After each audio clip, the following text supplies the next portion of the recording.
degdeg oo haddana soo gaadhay ayaa waxa uu sheegaya in ay biinaar ka soo dhacday guriga mudane jeehaan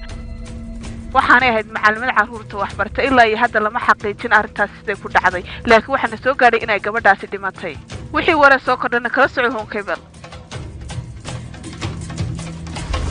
baradaba wax yaqdana bada bahasina kana waa cuntada idin gurintaan idin ka qaboobin dhaqsada bilaadha soo gurtay ma kaba hoy leeyla inanteedii waxaan ku dhahaa bastaadii seeflabood noqonaysta jideynanteedii adigu waad ogtahay sababta aan anigu istaanbul ugu laabanay ninka sawirkiisa aan telefishinka ka arkay awgiisa inay tahay idhageysa inanteedii waan ku bas naga dhe ama dadka halka joogad la hadlaysa waxaad oranaysaa kiiska gabadhan ku soo wareejiya haddii kale lugahayga ayaaban ku doonanayaa anigu haddii kale anigu sidan kuma sii jiri karo cidina igama hor istaagi karto meeshaasna anaa tegaya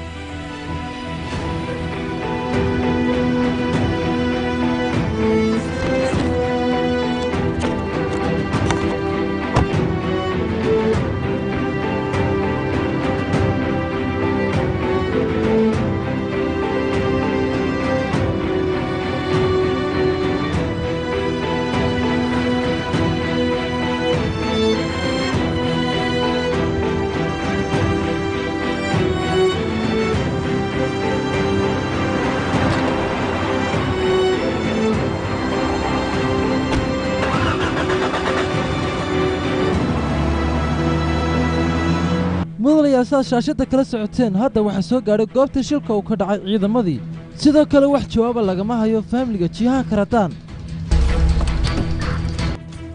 waanu kaa qaadnay marow soo dhowow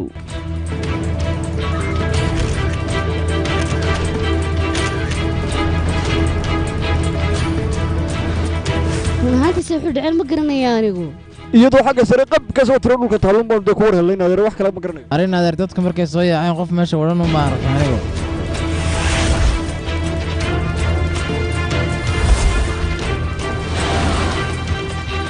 niyo wallaahi dee gabadha dhimatay walaasheed meesha way joogtay qofna wuu arkayay iyadoo weliba ooyeysa baan ku yidhi kooxda wada dira sawirka reerkeedana la hadlaa waad helaysaane niyow jahaan baa soo sheegay baan ku yidhi shilkan inuu dhacay midda kale gabadhan 2 sano ayay gurigiisa joogtay carruurtana duruus khaasa ayuu dhigi jirtaan ku yidhi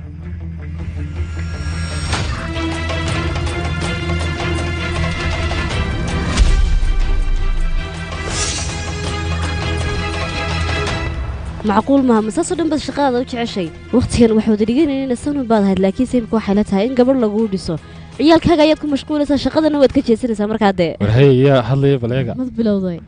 wakaalay maanta maxaan ku keenay meesha sanad guuridii arooskaaga mana hayn nagada haddaba dee waan ku khasbanay shaqadeedana imaado soo maaha